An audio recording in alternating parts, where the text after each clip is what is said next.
I have had the privilege and the honour of working with several schools across Malaysia, state schools.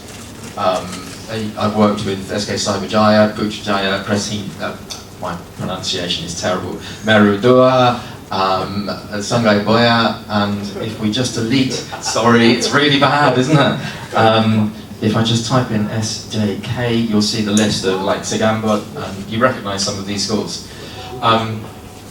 I was really privileged to be able to take part in a trial with the, I can't even pronounce it properly, the BTP. Gave me an opportunity to work with these schools, and I had 2 hours with teachers from these schools. And then the teachers had 6 months prior to the pandemic to work with Just2Easy. We are something completely different. We're not books. We are the point at which children become creative and demonstrate their ability to raise their level of understanding of the things that they are learning about across the curriculum. Now in England, you think that people here seem to have a perception that England is dramatically ahead in things like around the world in terms of reading or in terms of using technology in the classroom, and actually it isn't. We're no different from other teachers around the world. The challenges come where teachers in the classroom are fearful of the use of technology because of all of the things that you can imagine that would possibly go wrong in using technology in the classroom. Just2Easy takes that stress away from teachers. We give a safe environment for children to use technology, the internet, the power to collaborate and communicate and create in a safe walled environment that the teachers can track, the teachers can use to deliver teaching and good pedagogy, the teachers can utilise and to build on higher order thinking skills in the classroom, as well as develop computational thinking skills of children. So what I'm going to do is take my child, sorry David, through an example of what we would do, because the PowerPoint isn't going to work, and I'm sure you'd much rather see what it is that we actually do. In England, all schools in London use our software for that very purpose, to keep kids safe and utilise digital skills to develop those at the primary level. The experience that these schools, that I mispronounced so terribly, had, the feedback that we had was that teachers weren't aware that their own children were capable of independent research at such a young age, and we're talking about children grade 2, 3, 4, 5, that were producing such high quality pieces of work, as well as reinforcing their ability to learn English, speak English, so great oral skills, digital oral skills too. And I'll show you how. Right, let me give you the microphone, I'll just sign in. Okay, so, thank you for bearing with me, sorry, I got everything in the wrong way around. So children log in with a little QR code. They hold it up to a screen or to a phone or to an iPad or any kind of device that's got internet connection, and it automatically logs them in. For teachers and for administrators, you need a secure username and password, which is what I didn't get right.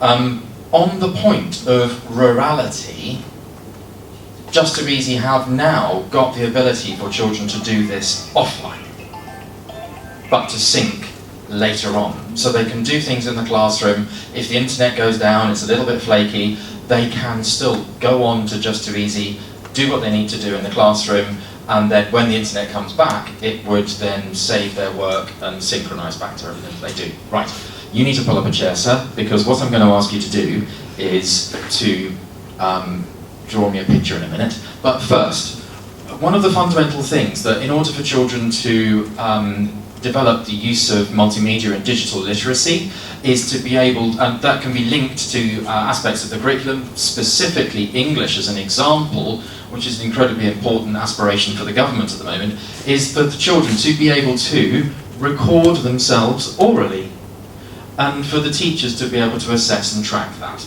So very simply, as a child can log into Just2Easy, a child can simply record themselves speaking. A teacher can give a set of instructions for the child to record themselves, and they can simply hit the button and it will record their voice, and it will track their progress over time with the pronunciation and the word lists that they've got in English or Bahasa Malay or any particular language that you'd like.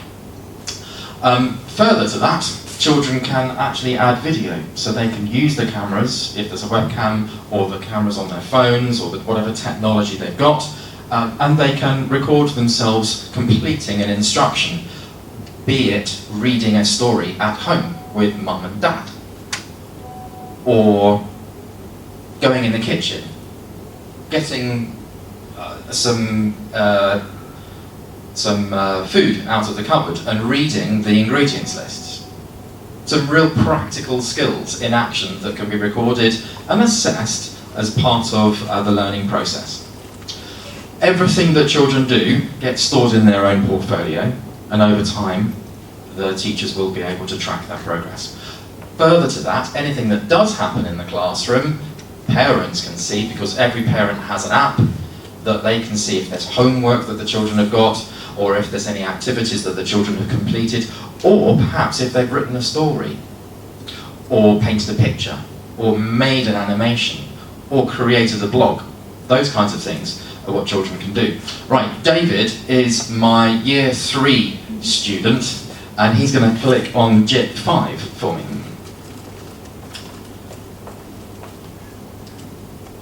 Okay. On the top of the screen, at the top right-hand corner, you're going to see that you can do a number of different things. We can have a writing task, or we can have a painting task, a turtle task, so we can learn to code. We could have a charting task, where we could create a chart.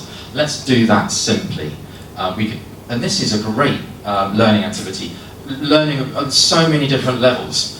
I could take, let's make a bar chart, just very quickly. And we'll click on the bar chart actual, so we'll just click on the bar chart for me, and then we're ready to create this. Right, how many people in the room like the colour red? 3, 4, 5. And press enter. How many people in the room like orange? 1. As many times as you like. You can tell I'm working on the fly, can't you? Yeah, the 1, yeah, that's great. And how many people like yellow? 1. Okay, we are capturing meaningful data. In England, it can take many different forms. You actually see sometimes classes, and I know which schools are doing this. If I drive past a school and you've got kids in the playground holding up devices, not staring into the school but staring out of the school gates, it's because they're counting cars, buses, bikes and things like that. There you've got meaningful, engaging data that children have captured themselves, learning opportunity as it goes, and then they can represent the data in different ways because it's data that they've got, that they've created. And if I want to, I can click on the left-hand side and see what that information looks like in a pie chart. Can you figure that one out for me? Yeah, lovely. There we go. Really simple stuff like that. If you want to tell a story, if you want to create a story, so you've been reading The Hungry Caterpillar, and you want to retell the story, this is where you get to the point where children are synthesizing and analyzing and reinforcing their understanding and then recreating their own learning in their own way. I'm talking blooms, aren't I? I'm preaching to the choir here, I can tell. But if we go on to animate, for example, the pink bar at the top of the right-hand corner of the page, that's the right-hand side. Yeah, lovely. There we go.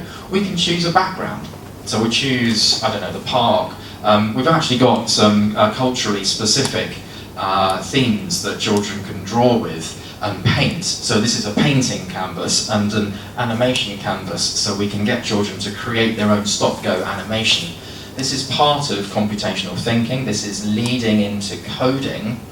Children in kindergarten and grade 1 or grade 2 use these tools to build up to learning how to block code. And the reaction of the teachers was just phenomenal, because the kids are super engaged in what they're doing. They're saving their work, they're sharing it with parents at home. And the feedback was absolutely marvellous, because the teachers are truly enabling children to retell everything that they're learning about. And it could be just an activity in a park or something like this, or it could be a retelling of the water cycle, or it could be a retelling of their own story that they have written as a practical task. There are loads of different things that you can do with it like this. If I go back to the other tab for me, to the J2 Launch tab, on the left-hand side, the other tab, that's it. I'm going to rattle through this really quickly and show you the kind of other things that you can do. Collaboration is critical, yes, in everything that children need to be learning about. Give them Google Classroom, off you go. Whoa, hold your horses for a second, because there are some immense pitfalls behind doing that. Plus you're giving children Google usernames and passwords, you know the problems. Give them J2 Message, because J2 Message will allow the children to either communicate with each other, or the teacher, or just the teacher to the students, in a safe environment. It's not going to go anywhere. It looks like email, it looks like chat, but let them discover the benefits and the pitfalls of doing it safely in a digital literacy environment like this. And I've had this with my own children, before they accidentally do that in WhatsApp and then get hauled in front of the principal because of the inappropriate things. Yes, my children have done that. He's 18 years old now, and he's at Durham University studying finance, but he deeply regrets some of the silly things that kids say. Let them discover it here in a safe, walled garden environment. Next, go back to J2 Launch, and I will wrap up very, very quickly. More things. Full coding platform. Let children code. Don't worry about clicking on each of these, just stay on the main page. Thank you. So J2 Code lets children do block coding, BBC Microbit, J2 Data, full data set. You want children to know about using spreadsheets, you want them to know about SQL databases. In England, using J2E, children are getting to a point in their educational journey where they're going into secondary school creating or understanding SQL databases, creating the forms, finding the data, evaluating the data from that before they get to secondary school, because they've got safe, easy to use tools that they can use here to do that. So that's J2 Data. I'm going to ask you to click on J2 Blast, because this is going to be fun. This gets really noisy in the classroom, but children can do this at home. Spelling games, CEFR, A1, pre-A1, all the way to whichever level you want to go to, C2 I think it goes to. You can choose the spelling words in English or in any other language. Listen to the words being spoken, spell them. You can have a go if you want, just click. So click on Have a Practice. You could go have a practice, or you could go live and play against other people, and we'll just use the word list there. It might not, if it's got speakers, it might not. Cup, a cup of tea. You're not against the clock when you do this, but then you can just click on the letters and you can spell the words. So you're listening to that's cat. Cup, a cup of tea. A cup of tea. So C-U-P. Really interesting. It's a bit small for those at the back of the room, but before I click on the microphone, I could do it in English. But if I don't want to do it in English, the first language that comes up, which I asked them to do last week, when we knew that we were coming to Malaysia, the latest language that they've just put in is Bahasa Malay.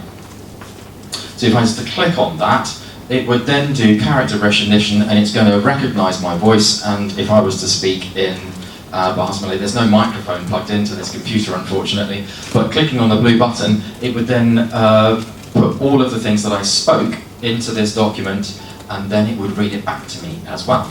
And then, on that page, I could record practicing speaking that in my own voice, and so a teacher will see this document, be able to mark it manually, so that they can listen and prove that that child has actually been able to speak that sentence, etc.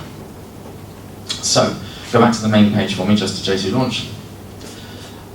We also provide some tools for whiteboards and also a full version of equivalent of Office, Microsoft Office as well, so that children can use industry standard tools in a walled garden in a safe way. Right, I've taken up so much of your time. Once again, I'd just like to reiterate my thanks to Keith, and thanks for the team here for organising all of this. I'm so sorry about the technology at the end of the day. I'm glad we got there. If you have any questions, make them as short as you can.